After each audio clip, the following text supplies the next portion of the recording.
हम हर वक्त एक जल्जले में रहते हैं पाकिस्तान वाले। अब इसमें खामी किसकी है? इसमें खामी हमारी है। इंडिया के अंदर जो कुछ हो वो हम हमारे ऊपर डाल दें, हम उनके ऊपर डाल दें, जो भी कार्रवाई हो। हमारी एक लॉन्गर लास्टिंग पॉलिसी नहीं है बलूचिस्तान के मुतालिक। आज जो बच्चे अफगानिस्तान के इंडिया से पढ़ के आए हैं और जो ईरान के बच्चे इंडिया से पढ़ के आए हैं, वो उनकी ब्यूरोक्रेसी में छाए हुए हैं। खैर से बलूचिस्तान का जब हम इशू करते हैं तो एक स्कूल ऑफ थॉट ये कहते हैं कि 48 से ही जब पाकिस्तान बन गया तो उस वक्त ही बलूचिस्तान के कुछ बलोच ग्रुप्स वो कॉन्फ्लिक्ट की तरफ चले गए थे विद द गवर्नमेंट कि जी ज़बरदस्ती की गई है, इलाहा कैसे नहीं था, ये था वो था, तो उसको टैकल नहीं किया गया। फिर कुछ 58 में चले गए, फिर 62 में चले गए, फिर 73 में चले गए।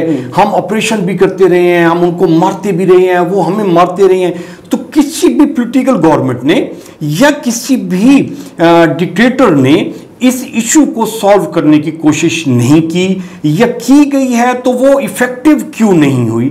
और इस वक्त हम 2025 में खड़े हुए हैं, तो हमारे लिए चीज़ें कंट्रोलेबल हैं या नहीं हैं? बिस्मिल्लाहिर्रहमानिर्रहीम। बहुत शुक्रिया। बलूचिस्तान में इस वक्त 3 मेजर सोसाइटी में लोग डिवाइडेड हैं। पश्तून हैं, बलूची हैं, पारसीबान हैं, हज़ारा हैं और 1-2 और भी ट्राइब हैं। ठीक है जी। देखिए, पहाड़ों में रहने वालों का मिजाज मुख्तलिफ होता है। ट्रू, ठीक है। अब इसको एक धारे में लाने के लिए सबसे जो बेसिक चीज़ होती है वो होती है एजुकेशन। आप अगर पूरे मुल्क के अंदर आप देख लें कि हमारे मुल्क के अंदर एजुकेशन की क्या प्रायोरिटी है, कमज़ोर है। उसके अलावा आप मुख्तलिफ लोगों को बुला के बिठाते हैं, बातचीत करते हैं, उनकी बात को मानते हैं। अगर आपने अपने मिजाज के मुताबिक या अपनी फितरत के मुताबिक बीच में से लोगों को सेलेक्ट करना है और उनको अपने हम असर बनाना है, तो फिर बहुत सारे लोग ऐसे होते हैं जो आपसे नाराज़ हो जाते हैं और वो आपकी बात नहीं मानते। यही सिलसिला बलूचिस्तान में पहले दिन से है। वहाँ पर सरदारी निज़ाम है, मलक निज़ाम है। फिर हम आपस में मजहबी इख्तलाफात को भी कुछ खुद बढ़ाया, उससे ज़्यादा बहुत से बैरूनी अवामिल भी शामिल हुए और इस पूरे बलूचिस्तान को अनस्टेबल रखा। अब इसके अंदर सबसे बड़ी बात यह है कि बलूचिस्तान के अंदर हमें नहीं पता, लेकिन दुनिया के जो बड़े बड़े ममालिक हैं उनको पता है कि यार ये जो ज़मीन है या ये जो प्रोविंस है, इसके अंदर इसकी स्ट्रेटेजिक इम्पोर्टेंस क्या है, इसकी इकोनॉमिक इम्पोर्टेंस क्या है, इसकी दूररस इम्पोर्टेंस क्या है।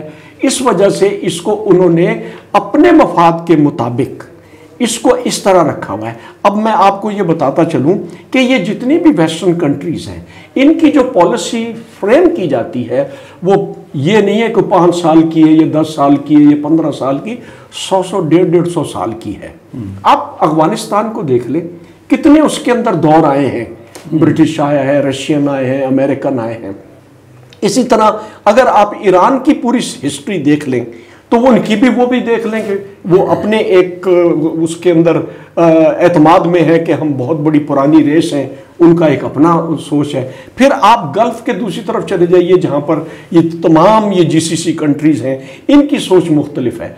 इन सब को अपनी अपनी जगह पर वेस्टर्न इन्फ्लुएंस में रखा जा रहा है। ठीक है।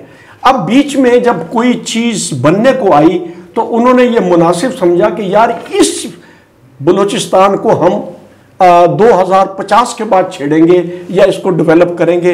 हम पहले जो ये तेल GCC कंट्रीज में आ रहा है या अफगानिस्तान में जैसे अमेरिकन आए थे, वहाँ मिनरल है, केमिकल्स हैं, सब कुछ है, तो सब अब हमने उसको नहीं सोचा कि भाई हमने इसको खुद डेवलप करें या एजुकेशन लाएं, मेडिकल लाएं, सड़कें बनाएं, वो हमें करने नहीं दिया जाता। जो लोग भी वहाँ भेजे जाते हैं या वो डर जाते हैं या वो उनके अंदर वो इनिशिएटिव नहीं होता या गवर्नमेंट उनको क्लियर कट प्रोटेक्शन नहीं देती या खुद उनके अंदर एतमादी नहीं होती, जिसकी वजह से ये खित्ता हर वक्त लरसता रहता है और यहाँ पर ये चलती रहती है। और कभी वो पठान अच्छे लगने लगते हैं पश्तून बोलने वाले, कभी वो बलोची अच्छे लगने लगते हैं, कभी वो हज़ारा के ईरान फैक्टर को बीच में डाल लेते हैं, सुन्नी शिया के चक्कर में पड़ जाते हैं। तो ये जो कुछ भी बलूचिस्तान में हो रहा है, ये हमारे अपने लीडर्स की जो सोच है या जो उनकी हमारी एक लॉन्गर लास्टिंग पॉलिसी नहीं है बलूचिस्तान के मुतालिक। किसी की भी नहीं थी, किसी की भी नहीं थी। मतलब अयूब खान जैसा कहते हैं कि जी वो इतना लॉन्ग टर्म प्लानिंग करने वाला, उसके बाद जुल्फकार भुट्टो था, उसके बाद ज़ियाउल हक था, मुशर्रफ आया, बीबी आई, नवाज शरीफ आया, जरदारी जिसकी पॉलिटिक्स पे भी बातें हो रही। किसी को ये आइडिया नहीं था कि ये बलूचिस्तान में एजुकेशन डेवलप करेंगे तो हम ठीक हो जाएंगे।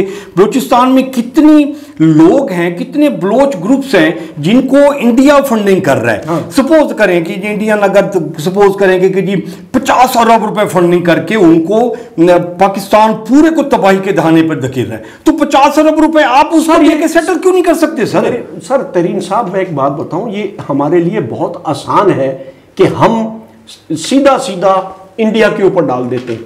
क्या अब मैं भी 14-15 साल साझेदारों में रहा हूं, मुझे पता है कि इंडिया की पोटेंशियल क्या है, हमारी पोटेंशियल क्या है। हमें आसान है कि जो कुछ हमारे मुल्क में हो हम इंडिया पे डाल दें, इंडिया के अंदर जो कुछ हो वो हम हमारे ऊपर डाल दें, हम उनके ऊपर डाल दें, जो भी कार्रवाई हो। लेकिन दर पर्दा अगर आप देखें, पिछले जो ईरान इजराइल वॉर हुई है, कुलभूषण यादव है, अब जब ये ईरान का इनकलाब आया और रशियंस आए, क्या नाम है, अफगानिस्तान में, तो हमें मना किया गया कि हमने इनकी तरफ नहीं देखना, ईरान की तरफ नहीं देखना। इंडिया को बताया गया कि तुम इनके मैक्सिमम लोगों को अपनी यूनिवर्सिटीज में पढ़ाओ। इंडिया ने हजारों के हिसाब से दोनों मुल्कों से लोगों को अपनी यूनिवर्सिटीज में पढ़ाया। हमारे भी आए हैं चंद यूनिवर्सिटियों में 10 का 15 का 20 का बैच आया। अब उन्होंने एक लॉन्गर पॉलिसी को फॉलो करना था। आज जो बच्चे अफगानिस्तान के इंडिया से पढ़ के आए हैं और जो ईरान के बच्चे इंडिया से पढ़ के आए हैं, वो उनकी ब्यूरोक्रेसी में छाए हुए हैं और उनको एक पक्का एडवांटेज मिला हुआ है कि वो अपना इन्फ्लुएंस, जो भी गवर्नमेंट अफगानिस्तान में ईरान में आएगी, वो उनसे मनवा लेते हैं।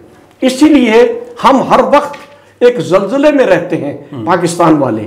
अब इसमें खामी किसकी है? इसमें खामी हमारी है। अगर हम उनसे उस चीज का फायदा ना उठाएं, मसलन जैसे अभी इनकलाब, वो जो जंग हुई है, उसमें कितना मुसाद का नेटवर्क पकड़ा गया है, अफगानी पकड़े गए हैं, इंडियंस पकड़े गए हैं उनके नेटवर्क में। अगर हम अब भी हमारी इंटेलिजेंस एजेंसियां ईरान के साथ या हमारी एजेंसियां अफगानिस्तान की इंटेलिजेंस एजेंसियों के साथ हैंड इन ग्लव्स कोऑर्डिनेशन नहीं रखेंगे, ये जो जल्जला है बलूचिस्तान में और केपीके में, ये चलता रहेगा।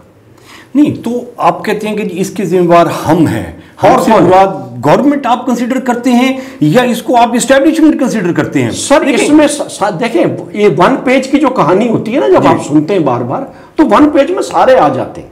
मैं ऐसे क्यों कह दूं कि जी ये इसमें सिविल गवर्नमेंट है या फौजी। 1 पेज का मतलब है एवरीबडी।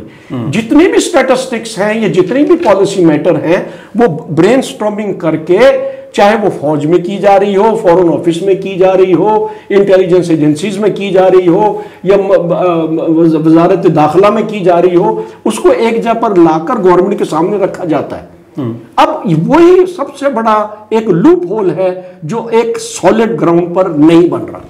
सर देखिए, हम बलूचिस्तान को टैकल करने के लिए जितनी कुर्बानी वहाँ फौज दे रही है, फौज के जवान आप देख लें कि वो सबसे बड़ा टारगेट एक्सप्रेस हुआ। पिछले दिनों एक वीडियो आई हुई थी कि वो एक कन्वॉय जा रहा था, 2 गाड़ियां थी, उस पर उन्होंने जाफर एक्सप्रेस वाला बहुत सारी चीजें, ठीक हो गई, बहुत सारी हो गई। तो इसमें ये कितनी इंटेलिजेंस बेस्ड है हमारी वहां पे कि जी हर दूसरे चौथे दिन हम पता लगते हैं कि जी 40 जो है ना जी वो खवारिज को मौत के घाट उतार दिया, लेकिन हमारे अपने भी 4-6 जवान शहीद हो गए। एक्चुअली मैंने कहा है, मैंने अभी बताया कि जो पहाड़ का रहने वाला है ना, उसको जो पहाड़ की चोटी पे बैठा है, रास्ते तो नीचे होते हैं, चोटी पे तो नहीं होते, ठीक है ना। अब आप ये देख लीजिए कि जो चोटी पे बैठा है वो बहुत दूर तक देख रहा है, और जो नीचे रास्ते पर जा रहा है उसकी तो विजिबिलिटी 400 गज 500 गज। अगर किसी पहाड़ी की उसमें टर्निंग में आ गया तो उसको क्या पता आगे क्या है। कहने का मकसद ये है कि जब तक टेक्नोलॉजी, ड्रोन है, सैटेलाइट है, ये तमाम चीजों को अगर अभी इंडिया के साथ जो हमने टैकल किया है उसके अंदर 7 चीजें थी। C4IRS, ठीक है। बस C4 क्या है? कमांड कंट्रोल, कम्युनिकेशन, और एक और है वो जहन से निकल गया, एक I इंटेलिजेंस है, R रिकॉनेसेंस है, और S सर्वेलेंस है। ठीक हो गया। जब ये 7-8 चीजें आपने एक प्लेटफॉर्म पे इकट्ठी कर ली तो आपने सबक सिखा दिया इंडिया को। तो यही चीजें जो हैं वो आपको एक्सटेंसिवली उसी तरीके से एक प्लेटफॉर्म पे लानी पड़ेंगी, और उसी तरीके से ये दहशतगर्दी को चुन चुन के खत्म किया जाएगा। जब तक कर्नल साहब आप वहां की लोकल पब्लिक को एंगेज नहीं करेंगे, देखें वो जो पहाड़ की चोटी पे बैठा हुआ है वो किसी MNA का, किसी MPA का, किसी काउंसलर का हल्का है नजर, उसको नहीं पता कि जी मेरे एरिया में 2000 घर हैं, 2000 घरों में से किसके घर में दहशतगर्द छुपा हुआ है या BLA का बंदा छुपा हुआ है, कौन सा घर किसको सपोर्ट कर रहा है। ये तो पोलिटिकली जब तक आप किसी को एंगेज नहीं करेंगे, इंटेलिजेंस बेस आप बिल्कुल ठीक कह रहे हैं। जब मैंने कहा है कि मेरे मंजूर नजर 15 आदमी हैं बलोचिस्तान से, ठीक है, जो मेरे मफाद को मद्देनजर रख रहे हैं, मेरी हाँ में हाँ मिला रहे हैं, लेकिन 145 जो आपने छोड़ दिए, अब उनको स्पॉन्सरशिप करने वाले बहुत सारे मिल जाएंगे, चाहे वो दुबई में बैठे हों, ईरान में बैठे हों, अफगानिस्तान में बैठे हों, रशिया में बैठे हों, चाइना में बैठे हों, क्योंकि सबका इंटरेस्ट है टू हॉट वाटर कि हमने यहां जाना है। ये सारी बरसों बल्कि सदियों से ये रास्ता जहाज रानी के लिए, बहरी जहाजों के लिए रसद बना हुआ है, तेल आ रहा है, मुख्तलिफ चीजें इधर से उधर जा रही हैं, कोई मौसम हो ये रवा दवा रहता है। तो हर आदमी इधर को आना चाहता है, इसलिए सब अपने अपने ग्रुप को स्पॉन्सरशिप करते हैं। कोई भी सरदार ऐसा नहीं है जो कहे कि जी यार इस एरिया में, मेरे एरिया में BLA प्रॉब्लम कर रही है, मैंने इनको यहां से किक आउट करना है, मुझे गवर्नमेंट सपोर्ट करती है या नहीं करती, मैंने इसको करना है। तो अगर गवर्नमेंट उसको सपोर्ट करे, देखिए सर, एक एरिया क्लियर हो सकता है सर, अगर तो एक एरिया क्लियर हो सकता है, फिर दूसरा एरिया भी क्लियर हो सकता है, तीसरा एरिया भी क्लियर हो सकता है। हम तो सर 2003 के बाद जब ये हाइप क्रिएट हुई है मजीद ब्रिगेड और इसकी सारी, तो हमने तो कोई एरिया ही क्लियर नहीं किया अभी तक। सर वो क्लियर होगा भी नहीं जब हम लोगों की, हम खुद मयशी तौर पे, इखलाकी तौर पर और दूसरे तरीके से कमजोर होंगे, education wise longer lasting policy नहीं होगी, तो जो लोग हमारी मदद इमदाद कर रहे हैं वो डिक्टेशन देते हैं कि आपने इनको नहीं छेड़ना। ये जब आपने नहीं छेड़ना तो वो यही लोग हैं जो आपको बार बार जब आप इधर उधर देखना शुरू करते हैं उनको इशारा हो जाता है और वो काम अपना शुरू कर देते हैं। लेकिन मैंने बार बार कहा है कि एट ए टाइम जब तक सबको बिठाकर बातचीत नहीं करोगे, सबसे अच्छी मुलाकात नहीं रखोगे, सबको यकसा नज़र से नहीं देखोगे, ये मसला हल नहीं होगा। सर फिर कैसे इनको अरबों रुपए जो है ना जी वो इनके बजट में ऐड हो जाते हैं, इनकी डेवलपमेंट की मदद में चले जाते हैं। चंद सरदारों को, गिने चुने सरदारों को वो पैसे दे दिए जाते हैं, उसको कहते हैं कि ये तूने ले लेने हैं, बाकी बंदे तूने पकड़ने हैं, मरवाने हैं, जो भी मारने हैं, ये तेरा काम है। बलोचिस्तान का बेसिक अमन का गहवारा तब शुरू होगा जब जेन्युइन लोकल बॉडीज इलेक्शन होंगे। मंजूर नजर लोगों को नहीं लाना, जो अपनी पब्लिक को सही तरीके से रिप्रेजेंट करेंगे वो अवाम की भी मदद करेंगे, आपकी भी मदद करेंगे। अच्छा, वो तो पीपल पार्टी का भी एजेंडा नहीं है और ना मुस्लिम लीग नून का एजेंडा है बस। तो वो तो दोनों पार्टीज ने, सर आप देखें, पीपल्स पार्टी ने डीप रूटेड काम किया हुआ है सिंध में, पंजाब में मुस्लिम लीग नून ने काम किया हुआ है, बलूचिस्तान में किसी पॉलिटिकल पार्टी ने उतनी डीप रूटेड काम नहीं किया। सर डीप रूटेड काम कोई नहीं किया हुआ उन्होंने, तो आपकी गलत असेसमेंट है। उन्होंने सिर्फ और सिर्फ ब्यूरोक्रेसी के ऊपर इन्वेस्ट किया हुआ है, पंजाब में भी और सिंध में भी। अवाम तो बेचारे बिल्कुल गुलामों की तरह हैं। आपको पता है जो मुख्तलिफ एतवार में या पिछले 75 साल में या 77 साल में इलेक्शन हुए हैं, उनके रिजल्ट कैसे बनते हैं, कैसे गवर्नमेंटें आती हैं, सबके सामने कोई ढकी छुपी बात तो है नहीं। ये कमजोरी है हमारी, हम इसको हमें मान लेंगे तो जल्दी ठीक तो हो इसको ड्रेस करने के लिए कोई स्पेसिफिक कोई ग्रुप हो, कोई पॉलिटिकल पार्टीज हो, कुछ इसमें कुछ सेगमेंट्स आए। सर मैं ये बता रहा हूं ना कि अब आहिस्ता आहिस्ता वो चीजें लोग महसूस करने लगे हैं। मैंने कई दफा शायद आपके प्रोग्राम में कहा या नहीं कहा, हमारी पहली बेसिक ईंट जो है ना, बुनियादी ईंट, वो है पुलिस। पुलिस जो होती है वो लॉ एंड ऑर्डर करती है। ठीक है। लॉ एंड ऑर्डर वो तभी करती है जब वो इंडिपेंडेंट हो। आप सऊदी अरब चले जाएं, अमेरिका चले जाएं, जर्मनी चले जाएं, टर्की चले जाएं, कहीं भी चले जाएं, एक पुलिस वाला कहीं खड़ा होता है। जितनी भी गाड़ियां आ रही हैं, पैदल चलने वाले आ रहे हैं, कोई आ रहे हैं, उनको पता है वो खड़ा है सामने। आप जरा से भी गलत हरकत करेंगे ना, उसका आई कांटेक्ट होगा और वो इशारा कर देगा ये मत करो, वो डर जाएगा। हमारे सबसे बड़ा जो प्रॉब्लम है वो पुलिस का है, वो इंडिपेंडेंट नहीं है। ये बुनियादी पहली ईंट है। उसके बाद दूसरी बुनियादी ईंट लोकल बॉडीज जेन्युइन, बस। उसके बाद आपके ये सुने मेरी बात, 50 से 60% political, economic, educational, health problem solve हो जाएंगे अगर ये दो चीजें अपनी जगह पर, सही जगह पर रख दी जाए। ये कैसे आएंगे करना साहब? ये मैं बताऊं, अगर हम इनको कहते हैं कि जी पुलिस ठीक हो जाएगी, लोकल बॉडी ठीक हो जाएंगे, फिर हम ख्वाजा आसिफ जैसा बंदा जो कितने हजार वोटों से हारा हुआ है, असेंबली में बैठा हुआ है, और वो कहते हैं कि जी इकबाल संघेड़ा को आपने हाथ नहीं लगाना, वजह क्या है? तो वजह क्या है? वो इस तरह के बंदे अगर वो पालेगा तो वो कैसे कहेगा कि पुलिस को मैंने ठीक करना है? बस यही बात है। फिर चल वो तो नहीं पुलिस को ठीक करने देगा। सर वो नहीं करने देगा ना। जब जनरल मुशर्रफ के दौर में लोकल बॉडीज का जनरल नकवी ने वो फ्रेम बनाया तो वो बहुत ही इफेक्टिव था, जिलाई नाजिम वाला, और पुलिस को उन्होंने नाजिम के अंडर किया था। तो भाई उस वक्त सारे सियासतदानों ने आपस में कॉन्फ्रेंस की और सारे जाके में चौधरी शुजात, नवाज शरीफ, ये सारा जो ग्रुप था, इन्होंने एक जत्था बनाया और वो ब्यूरोक्रेसी भी उसमें शामिल हुई और उन्होंने जाके कहा कि सर ये चीज हटा दें, ये पता है हमें फिर बाद में बहुत तंग करेगी। अब मैं ये नहीं कहता कि he did not realise, but he came under pressure और पुलिस को उन्होंने हटा दिया, वो निजाम भी फेल हो गया। अगर पुलिस उसके अंडर होती तो आज हमारे मुल्क की हर चीज, डिसिप्लिन, लॉ एंड ऑर्डर, बहुत सारा मेरे ख्याल है 60-70% अपनी जगह पर मौजूद होता, ठीक हो जाता। लेकिन नहीं कर, वो नहीं सर। जब तक अभी बलूचिस्तान के भी मैं आपको बता रहा हूँ कि वहां भी वो बेचारे जो लेवीज है या पुलिस है या तो लेवीज तो वो सरदार भर्ती करता है ना। वही कह रहा हूँ ना सर, सरदार को पैसे गवर्नमेंट देती है, बस देती है, उसमें से वो खा जाता है, उस बेचारे को कमजोरी रखा जाता है, उसको एक बंदूक दे देते हैं। अब तीसरी चीज मैं एक और बताता चलो, आपने उनको कहा है कि जी आप बंदूक रख सकते हैं।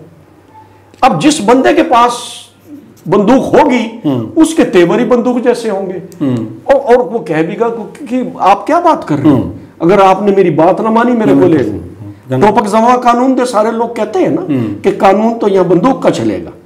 तो जब आपने कॉन्स्टिट्यूशन के अंदर उनको ये हक दे दिया कि आपका ये जेवर है, ये आपके बॉडी का या आपके जिस्म का हुस्न है, तो बस फिर आपने वो भी एक काम खराब किया, वो नहीं होना चाहिए।